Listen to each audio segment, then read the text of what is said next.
Welcome everyone to another session of the Mastermind Book Club.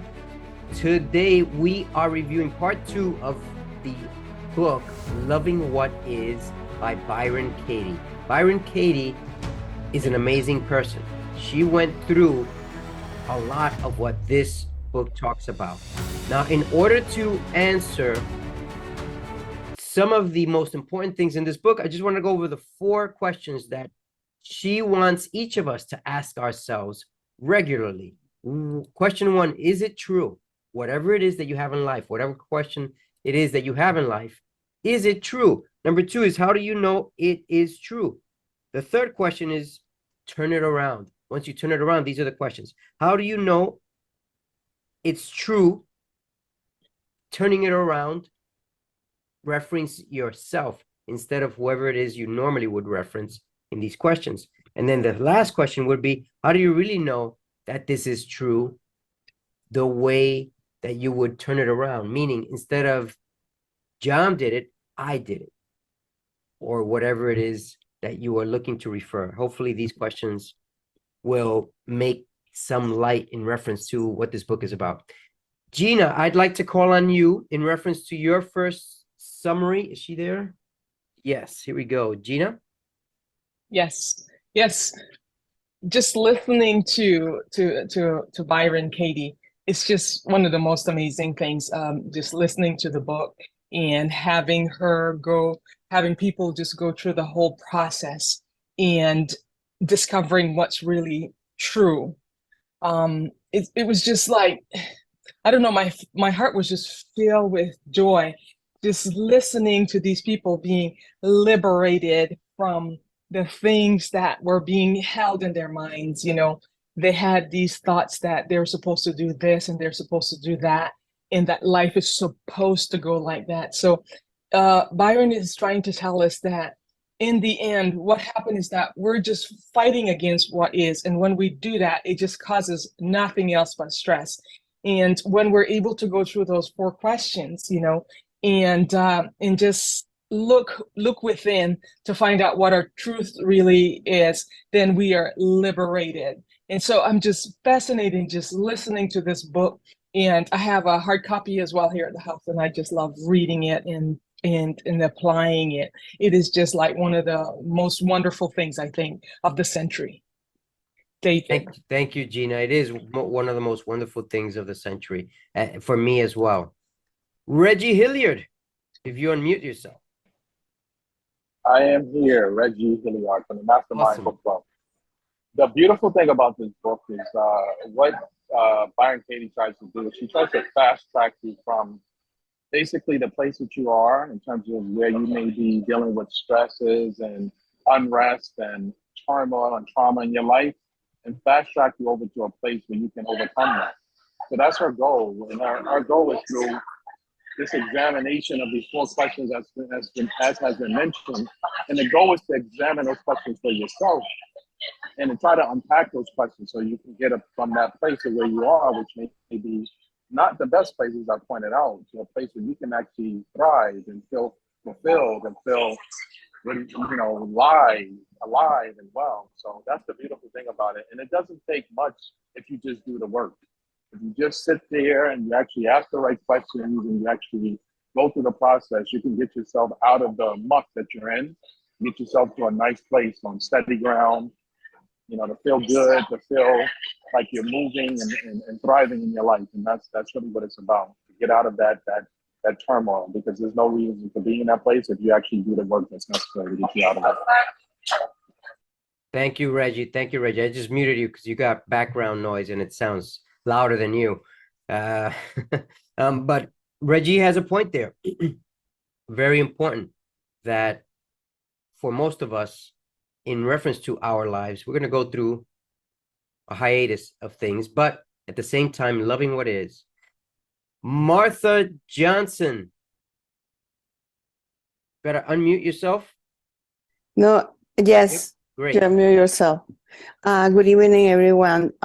This powerful book teach us how our mind can control us in different ways, and positive or negative. The only way we can suffer S is we believe we're thought fighting with S. And then where mind is very clear about what is where we went. So it's very what we live in right now in this world.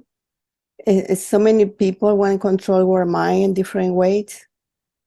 And children's and adults and everywhere, and politicals in the schools, and they can control our mind in different ways. We're letting go inside us and give it wrong directions on the right directions in life.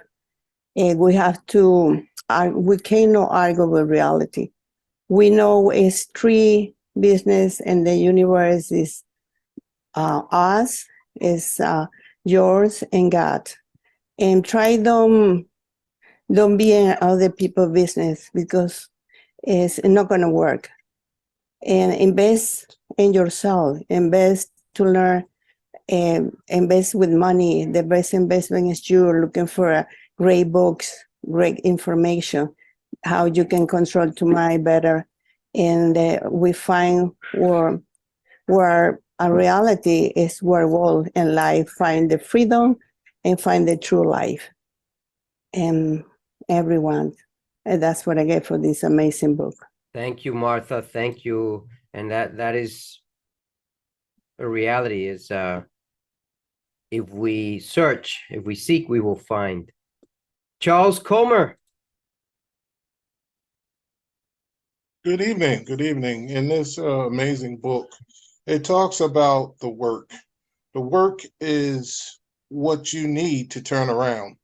And then it talks about the knowledge of yourself and then what to do with that knowledge. How do you take that knowledge and turn it towards your betterment? Well, I came to a conclusion, like she said, it's all about your mindset. Your mindset determines how you perceive a thing, how you perceive the truth, how you take the elements and apply it to your life, how you apply it to yourself. In this great book, she showed us that just basically having a change of your mindset, having a change of your thought, you could do it. She gave an example. If you lost your right arm, and you were right-handed, what would you do? You could scream, you could holler, you can be in pain, you could say, we'll do whatever, but the fact of it is, the truth is that you're one arm less, but that doesn't take anything less away from you because you could still learn to use your left hand and write with your left hand and be dominant with your left hand. So the truth is, or the change of the mindset is that you're not handicapped. You just have to improve on what you already have. And what we already have in the book, she states, is infinite. That what we already have that's within. I used to listen to a guy named Brahim Ahmadiyya. He was a journalist and a radio host here in Philly. And he used to say that the truth is written within. And between the mindset and the truth that you know it as, you can change your life and change your circumstances. So it's not what the truth, what you perceive the truth is to be, is how you interpret that truth. Thank you. Charles, the truth is within. Thank you very much. Thank you. Tawana Williams. Tawana? Can you guys hear me? Yes. Oh, okay, good. Actually, like what I got from this amazing book is to basically count your blessings. Count your blessings because whether good or bad, it's still lessons to be learned. And then within these lessons, we are either going to let them weaken us and make us like weaker, or we're going to take these lessons and be stronger in our thinking and in the way we move. So basically, I'm thinking to take all the thoughts that I have and the things that I've gone through and that I presently go through in my life, and just use that as a springboard, to like a springboard, like of lessons on how I want to move, in my life, if that makes sense. So thank you so much. Thank you, Tawana. And you're right, using it as a springboard to move on in your life. I really appreciate that. And want to let you know one more thing. The title of this book is Loving What Is. Byron Katie points out in some of her examples, one, people, us, everybody, in general, will lie.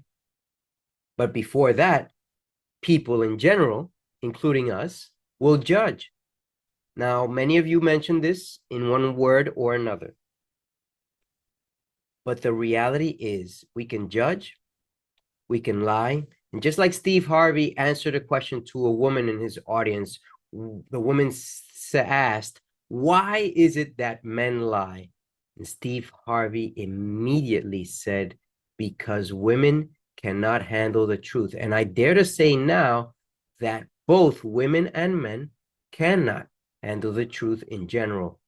At the point when he answered that question, it was a different time, probably. I don't know when it was, but this woman was specifically hearing the question that way. I dare to say now that even men can handle the truth as well. The last thing I want to leave you with is, if there is judging, if there is lying, and loving what is the title, then this is what Byron Katie leaves us with. All suffering begins and ends with you and me.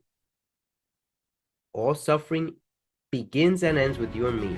So love what is, find a way to love it, and it'll make it so much easier than just complaining and judging and lying and whatever else you want to take a look at. Take care. This is the Mastermind Book Club. Until next week, we'll review another empowering book.